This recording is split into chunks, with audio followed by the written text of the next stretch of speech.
సామాజిక వర్గం చుట్టూ తిరుగుతూ ఉంటాయి. అక్కడ గెలిచినా ఓడినా కమ్మ వాళ్ళే.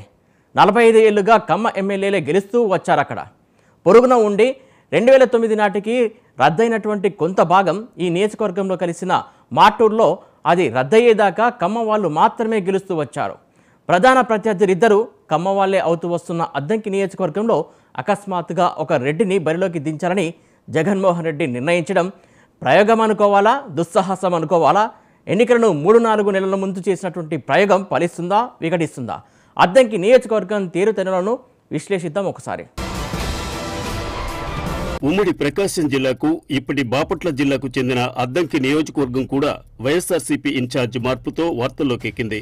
మొదటి విడతగా రాష్ట్ర వ్యాప్తంగా మార్చిన 11 మందిలో అద్దంకి ఇన్ఛార్జ్ కూడా ఉండటం ఇక్కడ కలకలం రేపింది.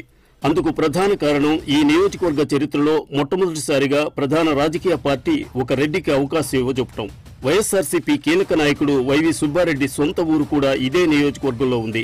ఇప్పటిదాకా ఇన్ఛార్జిగా ఉన్న బాచెన కృష్ణ చైతన్య స్థానంలో పాణెం హానిమిరెడ్డిని నియమిస్తూ జగన్మోహన్ రెడ్డి తాజాగా ప్రకటించారు. అద్దంకి నియోజకవర్గ చరిత్రను పరిశీలిస్తే 1978 తరువాత అక్కడ గెలిచిన వారంతా కమ్మ సామాజిక వర్గానికి చెందినవారే. ప్రతిసారి ప్రత్యర్థులు కూడా కమ్మవారే ఉంటూ వచ్చారు. కాంగ్రెస్ తో రాజకీయ జీవితం ప్రారంభించిన కరణం బలరామకృష్ణమూర్తి 1978లో అద్దంకి నుంచి గెలిచి ఆ తర్వాత 1985, 1989లో మార్టూరు నుంచి తెలుగుదేశం తరపున గెలిచారు. మళ్లీ 2004లో అద్దంకి నుంచి, 2019లో చీరాల నుంచి గెలిచారు. ఇక ఇంకో ముఖ్యమైన నాయకుడు బాచెల చెంచుగరటయ్య కురిసపాడు సమితి ప్రెసిడెంట్గా రాజకీయ జీవితం ప్రారంభించి 1983, 1985 సంవత్సరాల్లో తెలుగుదేశం నుంచి, 1994లో స్వతంత్ర అభ్యర్థిగా, తిరిగి 1999లో టీడీపీ అభ్యర్థిగా గెలిచారు. 2019 నాటికి వైసీపీలో చేరి పోటీ చేసినా ఓడిపోయారు. కొడుకు కృష్ణ చైతన్యకు రాజకీయ వారసత్వం ఇప్పించుకున్నారు. అప్పటికే తండ్రి తరపున ఎలక్షన్ పనులు పర్యవేక్షించిన అనుభవం ఆయనకుంది. ఇన్ఛార్జిగా నియామకం జరిగినప్పటి నుంచి కృష్ణ చైతన్య నియోజకవర్గంలో పర్యటిస్తూ ప్రజలకు దగ్గరవుతూ వచ్చారు.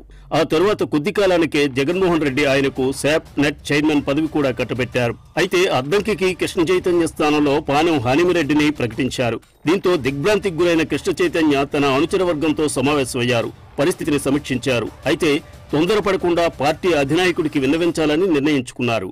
అటు తెలుగుదేశం వైపు వెళ్లే అవకాశం కూడా లేకపోవడం వల్లనే సంయమనం పాటిస్తున్నారనే అభిప్రాయం కూడా ఉంది. ఏమైనప్పటికీ ఇప్పుడున్న పరిస్థితుల్లో పార్టీ ఆదేశాలు పాటించడం మినహా చేయగలిగిందేమీ లేదని కూడా కృష్ణ చైతన్యకు అర్థమైనట్టు కనిపిస్తోంది. కొత్తగా అద్దంకి ఇన్ఛార్జిగా నియమితులైన పాణెం హనిమిరెడ్డి తనకున్న కొద్దిమంది అనుచరులతో ఇప్పటికే కార్యాచరణకు శ్రీకారం చుట్టారు. సింగరకొండ ప్రసన్నాంజనేయ స్వామి ఆలయంలో ప్రత్యేక పూజల తరువాత ఆయన మీడియాతో మాట్లాడుతూ ప్రతి కార్యకర్తకు అండగా ఉంటానని హామీ ఇచ్చారు. అద్దంకిలో గెలిచి తీరుతానని ధీమా వ్యక్తం చేశారు. జగనన్న పాలనకి అందరూ కూడా మెచ్చి వైఎస్ఆర్సీపీలోకి చేరి చీరాల కాన్స్టిట్యుయెన్సీని డెవలప్ చేసుకునే విధంగా, అదేవిధంగా అన్న వాసన్న ఉన్నారు. దాదాపుగా మాకు గత 20 సంవత్సరాల నుంచి కూడా మాకు దగ్గరగా ఉండే నాన్నకు కానీ నాకు కానీ అందరూ కూడా ఇప్పుడు ఒక కుటుంబ సభ్యుల్లాగా ఇప్పుడు కూడా భావించి ముందుకెళ్తా ఉన్నాం. అన్న సమక్షంలో ఈరోజు మేమందరం కూడా పార్టీలో చేరి ప్రకాశం జిల్లాలో ముఖ్యంగా చీరాలలో అందరం కూడా కలిసి పనిచేయడానికి గట్టి కృషి చేస్తామని, వైఎస్ఆర్సీపీ పార్టీని బలోపేతం చేయడానికి తప్పకుండా రేయింబాగులు కష్టపడి ప్రతి ఒక్క చీరాల ప్రజలకి సంక్షేమ పథకాలు కావచ్చు, అనేకమైన కార్యక్రమాలు మనం చేపడుతున్నాం కాబట్టి వాటన్నిటికి కూడా ప్రతి ఒక్కరికి కూడా అందే విధంగా కార్యాచరణ చేసి పార్టీని మళ్ళీ 2024లో కూడా మంచి మెజార్టీతో గెలిపిస్తామని చెప్పి అందరం కూడా సభాముఖంగా తెలియజేస్తా ఉన్నాం. ఈరోజు చాలామంది చాలా మాట్లాడుతూ ఉన్నారు. అవన్నీ కూడా ఒకసారి మీరు ఆలోచించుకోవాలా. ఏ విధంగా పాలన జరుగుతుంది, ఏ విధంగా సంక్షేమ పథకాలు జనాల్లోకి తీసుకెళ్తా ఉన్నాం, అవన్నీ కూడా పేద ప్రజలకి అండగుండే పార్టీ వైఎస్ఆర్సీపీ పార్టీ కాబట్టి మేమందరం కూడా, ఎందుకంటే దాదాపుగా కొన్ని సంవత్సరాలుగా నేను టీడీపీలో పనిచేస్తూ ఉన్నాను. ఒక పార్టీని వీడేటప్పుడు వేరే పార్టీ మీద విమర్శించే ఇది నా భావన కూడా కాదు కాబట్టి నేను దాని గురించి ఏం మాట్లాడదలుచుకోలేదు. తప్పకుండా భవిష్యత్తులో వైఎస్ఆర్సీపీ పార్టీని బలోపేతం చేయడానికి కష్టపడతారని చెప్పి మరోసారి తెలియజేసుకుంటూ సెలవు తీసుకుంటున్నాను. జై జగన్. అయితే ఆయనతో పాటు కృష్ణ చైతన్య లేకపోవడం అనేక రకాల అనుమానాలకు తావిస్తోంది.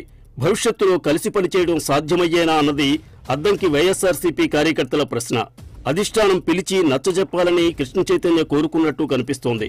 మరోవైపు పోటీకి బరిలో దిగాలనే ఆలోచనలో ఉన్నట్టు సంకేతాలు పంపుతున్నారు. ఇక తెలుగుదేశం విషయానికి వస్తే సిట్టింగ్ ఎమ్మెల్యే గొట్టిపాటి రవికుమార్ 2004లో మార్టూరు నుంచి, 2009లో అద్దంకి నుంచి కాంగ్రెస్ తరపున, ఆ తర్వాత 2014లో వైఎస్ఆర్సీపీ నుంచి, 2019లో టీడీపీ నుంచి మొత్తం 4 సార్లు వరుస విజయాలు నమోదు చేసుకున్నారు. పార్టీలు మారినా ఆయనే విజేతగా నిలుస్తున్నారు. అధికార వైసీపీ ఆయన ఆర్థిక మూలాలను దెబ్బకొట్టేందుకు ప్రయత్నించిందని ఆయన అనుచరులు ఆరోపిస్తున్నారు. ఇప్పుడు పొత్తు భాగస్వామిగా జనసేన అండ కూడా ఆయనకు కలిసి వచ్చే అంశం అవుతుంది. తెలుగుదేశం తరపున అన్ని కార్యక్రమాల్లో పాల్గొనటం, లోకేష్ పాదయాత్రలో జన సమీకరణ, ర్యాలీలు వంటి కార్యక్రమాలతో ఎప్పటికప్పుడు ప్రజల్లో ఉండటం ద్వారా గ్రాఫ్ పడిపోకుండా చూసుకుంటున్నారు. ప్రకాశం జిల్లా జడ్పీ చైర్మన్ గా పనిచేసిన తండ్రి గొట్టిపాటి హనుమంతరావు, మార్టూరు నుంచి 2 సార్లు ఎమ్మెల్యేగా గెలిచిన అన్న గొట్టిపాటి నరసయ్య కూడా రాజకీయాల్లో పేరు సంపాదించుకున్నవారే కావడంతో ప్రజల సమస్యల పరిష్కారంలోనూ వారి అవసరాలు తీర్చడంలోనూ ముందుంటారు. గడిచిన 2 ఎన్నికల ఫలితాలు గమనిస్తే 2014లో గొట్టిపాటి రవికుమార్ వైఎస్ఆర్సీపీ అభ్యర్థిగా పోటీ చేసి గెలిచారు.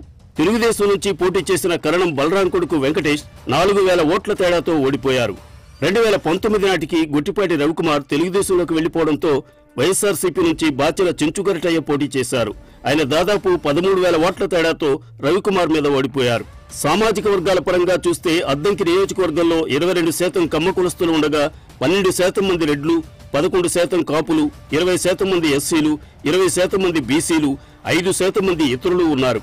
ఇలాంటి పరిస్థితుల మధ్య రెడ్డి అభ్యర్థిని ఇక్కడ బరిలో దించే సాహసానికి ఒడిగట్టింది వైఎస్ఆర్సీపీ. రాజకీయాలతో చెప్పుకోదగినంత పరిచయాలు కూడా లేని హనిమిరెడ్డి వరుసగా 5వ విడత విజయానికి బరిలో దిగుతున్న తెలుగుదేశం అభ్యర్థి రవికుమార్ ను ఎలా ఢీకొడతారో చూడాలి. 45 ఏళ్ల కమ్మ సామ్రాజ్యంలో రెడ్డిని పోటీకి దింపుతున్న వైఎస్ఆర్సీపీ వ్యూహం